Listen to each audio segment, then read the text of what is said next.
सर्वांना नमस्कार. स्वागत आहे शब्द साधे आपल्या यूट्यूब चॅनलवर. कथा आवडली तर लाईक करा आणि चॅनलवर नवीन असाल तर सबस्क्राईब करायला विसरू नका.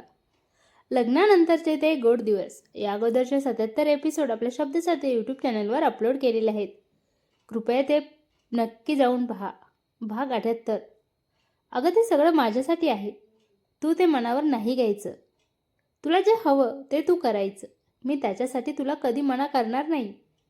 तू केस का कापले, नख मोठी का केली असं मी तुला कधी विचारणार नाही. प्रियांश त्याच्या डोळ्यांना पुसत म्हणाला, हे तू मला आज म्हणत आहेस, पण हे फक्त नवीन नवीनच चांगलं असतं. जुनं झालं की मग सर्व नवऱ्यांना आपली बायको म्हणजे पाय पुसणे वाटत असते. थोड्या दिवसातच जुनं झालेलं महिलेला धरता येत नाही आणि सोडता येत नाही. म्हणून आयुष्यभर जपून ठेवायचं असं नातं नंतर बनून राहतं. प्रियांश, तुला ज्या क्षणाला वाटेल मी तुझ्यासाठी तशी झाली आहे मला तू सांगायचं. मी कायमची तुझ्या जीवनातून निघून जाईल. पण फक्त तू मला सोडू शकत नाही म्हणून संसार करायचा नाही. खरंच ज्या दिवशी तुला तसं वाटेल मला सांग. प्रेम करायचं असतं तर आयुष्यभर करायचं. थोड्या दिवसानंतर मन भरल्यानंतर टिश्यू पेपरसारखं समोरच्या व्यक्तीला आपल्या आयुष्यातून कायमचं काढून नाही टाकायचं. आणि काढून टाकायचं असलं तर त्या टिश्यू पेपरला सुद्धा नवीन जीवन मिळावं, एवढं काहीतरी देऊन जावं. प्रिया नशेमध्ये होती, परंतु खूप महत्त्वाचं आणि अनमोल असं ती बोलत होती. तिने हळूच आजूबाजूला बघितलं. कपल किती छान मज्जा करत होते, एन्जॉय करत होते. कोणतंच टेन्शन कोणाच्या मनावर दडपण नव्हतं. कुणी काय म्हणेल, लोक काय म्हणतील, हे आपल्याला शोभतं का, हे असं कोणताच विचार कोणाच्याच मनात नव्हता. तिकडे बघ असं म्हणून प्रियाने एका कपलकडे बोट दाखवले आणि प्रियेशने तिचे ते बोट पटकन धरले आणि म्हणाला, नको ग असं दाखवू, चांगलं वाटत नाही. त्यांचं लक्ष गेलं तर ते काय म्हणतील. मुलाने जसं त्या मुलीला आपल्या कवेमध्ये धरलेलं आहे तसं तू सुद्धा मला धर असं मला सांगायचं होतं. ती आपल्या शरीराची ताबा सुटल्यासारखी बोलू लागली होती, म्हणून असं म्हणत होती. प्रियांश आपले दोन्ही कान धरून तिला म्हणाला, सॉरी, माझं चुकलं. मी तुला हे पाजायलाच नको होतं. मला वाटलंच नव्हतं याचा एवढा मोठा परिणाम तुझ्या शरीरावर होणार आहे. मला वाटलं तू पण मन मोकळेपणानं वागली पाहिजे, म्हणून मी हे सगळं केलं होतं. परंतु मला वाटतं तुला जरा जास्तच झालं आहे. मला वाटलं जरा जास्त नाही वाटलं असं प्रिया प्रियांशला म्हणाली. दोघांनी एकमेकांच्या हाताला टाळी दिली आणि प्रियांशने खरंच तिला त्या मुलाप्रमाणे आपल्या कवेत धरलं आणि ते समुद्रकिनारी दुनियाला विसरून एकसारखे एकमेकांकडे बघत बसत होते. संध्याकाळ संपून गेलेली होती, रात्र सुरू झालेली होती आणि चंद्र चांदणी आपला खेळ आकाशात रंगवायला सुरुवात त्यांनी केलेली होती. चांदण्यांचा तो मंद प्रकाश त्या समुद्रकिनारी सर्वांच्याच अंगावर पडत होता आणि त्या मंद प्रकाशाची जादू सर्वांवरच आपली जादू करत होती. अवतीभोवती बसलेले सर्वजण लग्न या पवित्र नात्याने इथे आलेले नाही आहेत, परंतु तरीसुद्धा ते एकत्र आहेत. काही नाते खूप पवित्र आहेत तर काही नाते ही जगाच्या दृष्टीने चुकीची असली तरी या समुद्रकिनारी ते फक्त आणि फक्त प्रेम आहे. प्रिया त्याला म्हणाली. प्रिया, हनीमून म्हणजे काय? प्रियांशने तिला विचारलं. हनी आणि मून म्हणजेच हनीमून म्हणजे जिथे आपली हनी असते आणि जिथे मग चंद्र असतो तेच ते. आता बघ, तुझ्याजवळ मी आहे म्हणजे तुझी हनी आणि वर आकाशात मून आहे, म्हणजे झाला तुझा हनीमून असं म्हणत तिने त्याच्या गळ्याला गच्च मिठी मारली. अवघडलेली आणि दचकून वागणारी घाबरलेली प्रिया त्या बिअरच्या थोड्या गोटामुळे अगदी मन मोकळेपणे प्रियांच्या मिठीत गेली होती. मन मोकळेपणे बोलत होती, आपल्या मनातील सारे विचार स्पष्ट करत होती. तिला काय हवे काय नको ते त्याला तो न विचारता सांगत होती. अर्थात ते सुद्धा चुकीचेच आहे, परंतु ते तिलाही माहीत होते की गोव्याला गेल्यानंतर कोल्ड्रिंक म्हणजेच काय असते. पण तरी विश्वासाने तिने ते पिले होतं. त्याने तिला उचललं आणि जवळच असलेल्या एका बाकावर तिला बसवलं. तिचे कपडे पूर्णपणे ओले झालेले होते आणि त्या बिअरच्या नशेमुळे तिला चालणे शक्य नव्हते. त्यामुळे आता हिला पुन्हा आपल्या खोलीत घेऊन जाणे शक्य होणार नाही. आपल्यालाच उचलून तिला न्यावे लागेल असे प्रियांच्या लक्षात आले होते. प्रियांशने तिला उचलून आपल्या खोलीत नेले. ओले कपड्यात तिला कसे झोपवणार म्हणून त्याने त्या फ्रॉक लांबवर लागलेली चैन ओढली आणि हळूच तिच्या अंगावरचे सर्व कपडे काढून लागला. जवळच असलेले बेडशीटवर तिला गुंडाळून बेडवर टाकलं.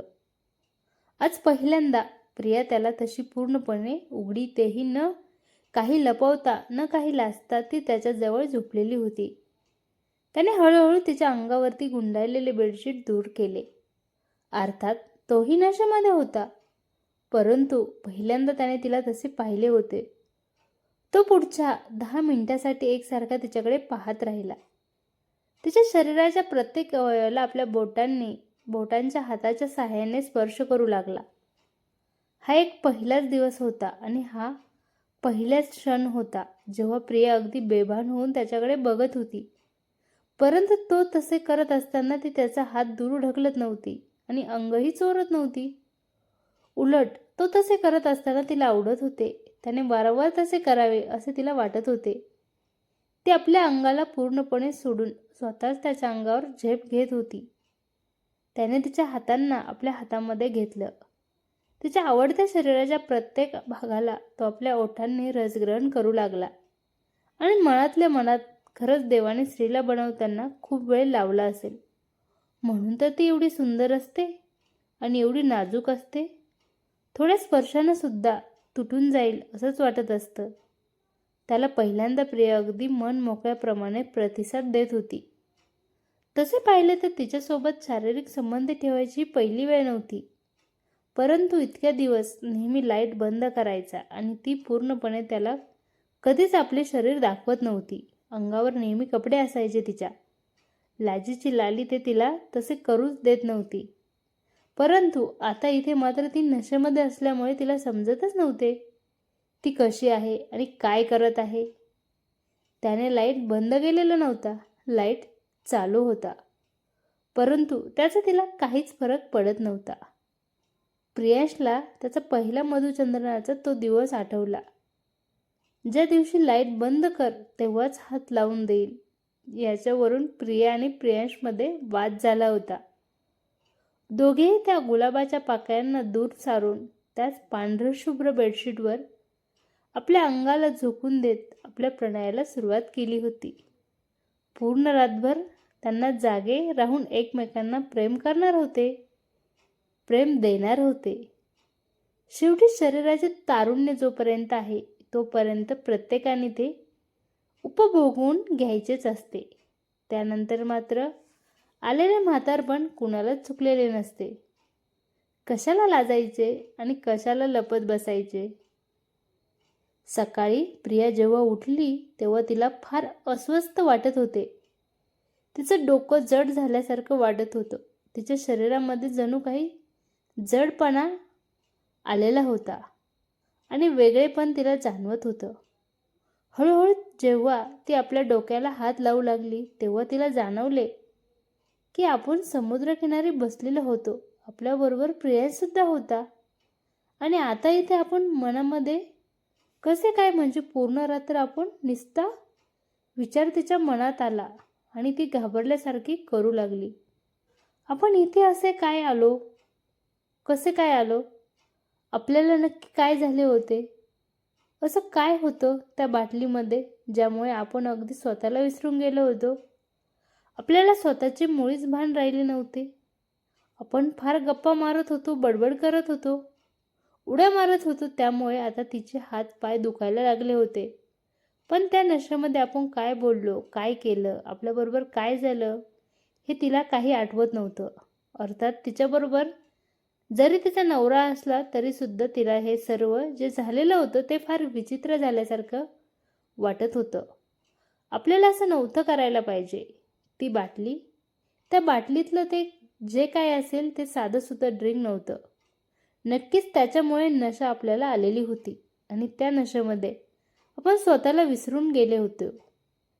हेच तिला फार वाईट वाटत होतं. त्याने आपल्याला त्याबद्दल सांगायला पाहिजे होतं. तो आपल्यासोबत असं का वागला? प्रियाला प्रश्न पडला होता. जवळच तो तिथेच पडलेला होता, शांत गाढ झोपलेला होता. जगाला आणि सगळ्या टेन्शनला विसरून शांतता त्याच्या चेहऱ्यावर, तृप्तता त्याच्या चेहऱ्यामध्ये, समाधान वाटत होते. तिला अचानक ती रोजची शाळेत जाण्यावेळची धावपळ आठवली. सकाळी सकाळी उठायचं, उठल्यानंतर त्याचा डबा बनवायचा, तो सुद्धा जाण्यासाठी निघतो. त्यावेळेस त्याचा जो कावरा बावरा झालेला चेहरा पाहून आपल्याला स्वतःलाच त्याच्यापेक्षाही जास्त दुःख होते. जरी तो पुन्हा येणार आहे तरी सुद्धा त्याची जाण्याची त्यावेळेस सगळ्यात जास्त खंत आपल्याला वाटते. जर समजा त्याने आपल्याला ती नशेची बाटली दिली असती आणि सांगितलं असतं तर आपण घेतली असती का?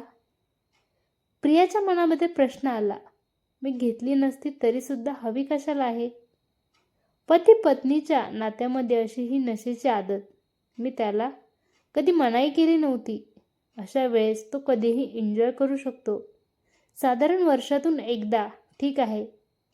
पण मग त्याने नकळत मला सुद्धा नाही आठवलं. मी स्वतः हळूहळू त्याला बऱ्याच गोष्टी सांगत होते. त्याच्याशी अगदी एक चांगल्या मैत्रिणीसारखी वागायला लागली होती. पण त्याला त्या क्षणासाठी एक चांगली मैत्रीण नाही तर त्यापेक्षाही जास्त काहीतरी पाहिजे होतं. आणि ते मी नाही देऊ शकणार होती. म्हणून कदाचित त्याने असं केलं असेल. प्रिया स्वतःच मनाला प्रश्न विचारत होती आणि स्वतःच त्याची उत्तरही देत होती. कुठेतरी तिला प्रियांश दोषी वाटत होता, तर कधीतरी प्रियांश काही वेगळं चुकीचं वागलाच नाही असं तिला वाटत होतं. तेवढ्यात तिला स्वतःला जाणवलं की आपल्या शरीरावर एकही वस्त्र नाही आहेत. आपण असं आजपर्यंत कधी आंघोळीला सुद्धा गेलेलो नव्हतो. असं त्याच्याबरोबर खरंच आपल्याकडून होशमध्ये असतानाही झालेलं नव्हतं. प्रिया मनातली मनात बोलली आणि तिला तिचं स्वतःचंच हसू आलं. खरंच मी एवढी सुंदर आहे का? माझं हे शरीर एवढं आवडतं प्रियांशला? किती सारखं त्याला वारंवार असं बघावंसं वाटतं असेल का? वाटत असेल जेव्हा तो मला असं बघत असेल तेव्हा. त्याच्या डोळ्यातील ते हावभाव, त्याच्या चेहऱ्यावरचे ते प्रेमळ असतील की अजून काय? का असं काल रात्री मला काय झालं ते आठवत नाही आहे?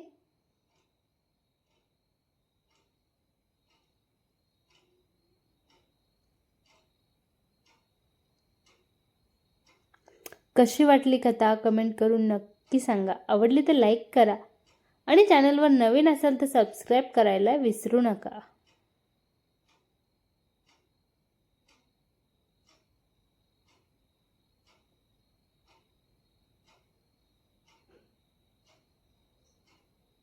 धन्यवाद.